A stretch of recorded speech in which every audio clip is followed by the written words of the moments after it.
Hey there, welcome back to the channel. In today's video, we're gonna be celebrating hitting 5,000 subscribers by answering your questions around YouTube, entrepreneurship, and digital marketing. All of these questions were sent in via email or left on YouTube community posts, so let's go ahead and dig right in. Kicking things right off, Talia at first asked me what motivated me to start my YouTube channel. Honestly, it really came down to a combination of being in lockdown last year to also having just this itch to want to exercise my creative muscles. And this was something that was really hard when everything was shut down, and so it was something that I turned to YouTube for because for years I had considered making a channel, but I had never actually taken action. So I finally set upon doing so and trying to answer all the common questions that I had thought of when I was first learning digital marketing, sales, and entrepreneurship as a whole. We're at an exciting time period in which I really think the creator economy is growing exponentially and that anyone can be a creator if they so choose. Moving right along, Brad asked me, what are my goals for YouTube? Right now, honestly, my goals are just input based. And so my next goal for YouTube is just to hit 200 quality videos within 2 years. And so this is something in which it really goes back to what I shared in my earlier videos at my 50 video and 100 video mark, in which my goal when I started out this channel was not a subscriber goal, but actually just to provide high quality content on a weekly basis for 2 solid years. So right now I'm about a year and some change into this process, and so I'm looking forward to just wrapping up those first 2 years and putting the work in. That said, for those that are curious, Social Blade thinks that I'm gonna hit 10,000 subscribers by April 9th, 2022, so you should check back to see whether or not I actually hit that or missed that mark at that point in time.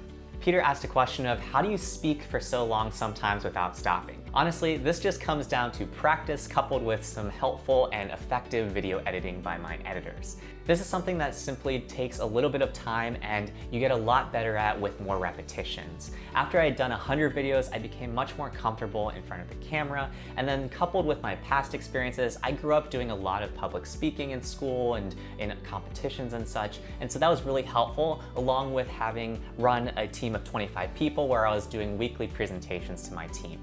Next up, Helen asked me, who do I look up to on YouTube? This is a great question, and I would say Kevin Stratford is probably the channel that I look to emulate the most. This is because he provides high quality educational content every single week. It's no frills, and it's pretty much just getting straight to the point and providing value to his viewers so that they consistently know what to expect from him.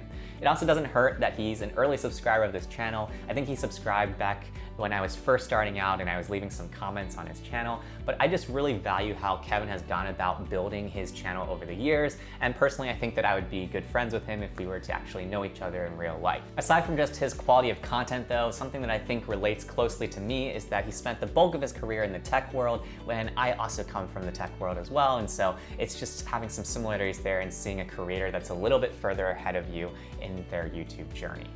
Nicole asked, if you could start over, what is one thing you would do differently? I would say that I would have not necessarily made those Facebook Marketplace videos. It's something in which I created those topics because I thought that it was something I could speak to and start to get comfortable with making videos on.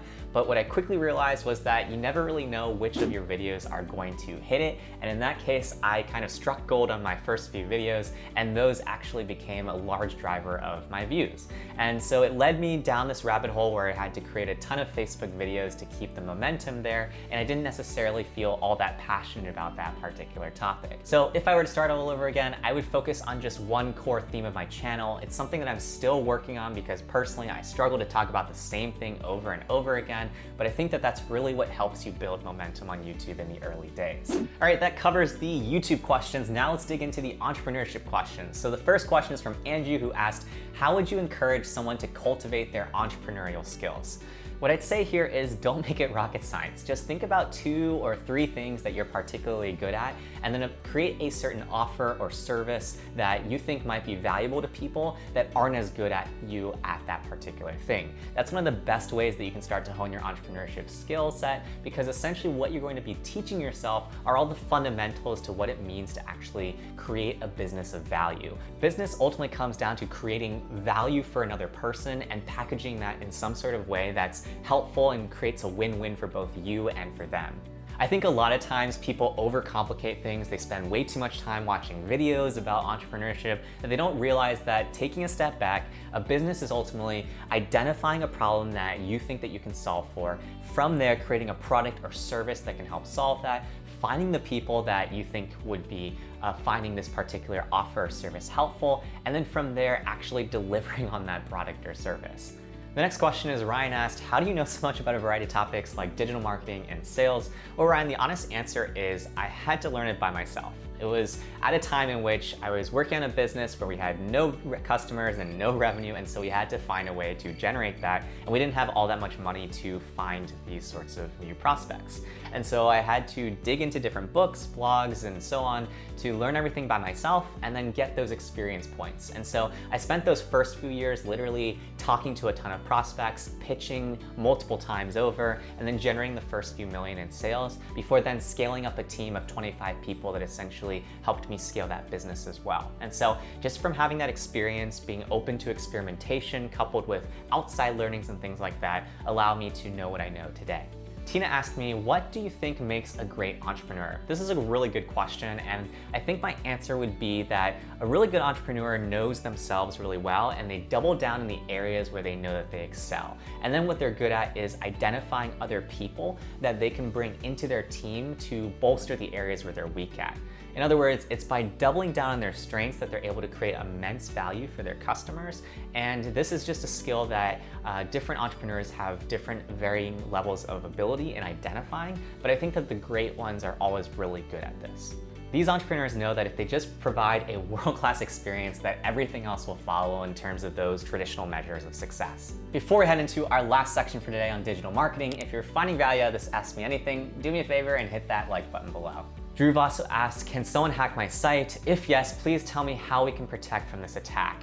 There are tons of different ways that you can protect your sites, and yes, hacking is always going to be a risk that you take when you create a website. A good place to start though is Cloudflare. They have some free tools that essentially allow you to prevent some brute force attacks or DDoS attacks on your site. That will filter through a number of the attempts there. And then on the other side of things, if you're using WordPress, I like to use the plugin WP All-in-One Security. They have a ton of different features that you can go through to essentially make your site more secure. It will lock down certain things like common vulnerabilities that hackers will use in order to try to access your WordPress admin panel. The other thing that I'll do in addition to that is I will also limit the login attempts on my admin dashboard. That way it'll lock out that particular IP address for a certain period of time to prevent brute force from happening into your particular site. The next few questions are from Azimjan. The first question is, what is keyword cannibalization and how can you find it? This is a great question. Keyword cannibalization is essentially when you create content around a particular topic and they are very similar to other content pieces that you've already created. And then what happens is Google really struggles in figuring out which page to prioritize, so it actually prioritizes just one over the other, and that one starts eating away at the traffic of the other clusters. The best way to check this out for yourself and find it is to identify clusters of URLs that have similar topics and then see how the date that you introduced that particular post has impacted or potentially impacted the other posts that you previously released at the same time. And then also what you can do is you can log into a paid SEO tool like an Ahrefs or a SEMrush, or you can use a free tool like an Ubersuggest, and then essentially look through your pages rankings to see exactly which pages are actually getting picked up more prominently than the other pages that might be getting cannibalized. Azimjan also asked, how many keywords should you put on a page? There's really no hard and fast rule here. It used to be in the earlier days that there would be a lot of keyword packing into particular content pieces, and that's something you do want to avoid. My general guidance here is just do what seems natural in incorporating primary keywords coupled with latent semantic indexing keywords into your particular post. I don't follow any of the particular ratios that people talk about. In my opinion, that's just a bunch of pseudoscience. And so what I really focus on is training my writers to write towards intent and fully fulfilling the intent of what is being searched for. If you want my advice on how to learn SEO on a budget, you can check out my 5 steps to do so in my recent video over here. Before you leave me though, leave me a celebratory emoji in the comments below to let me know you watched until the end. Thank you so much for your continued support, and I'll see you guys in the comments.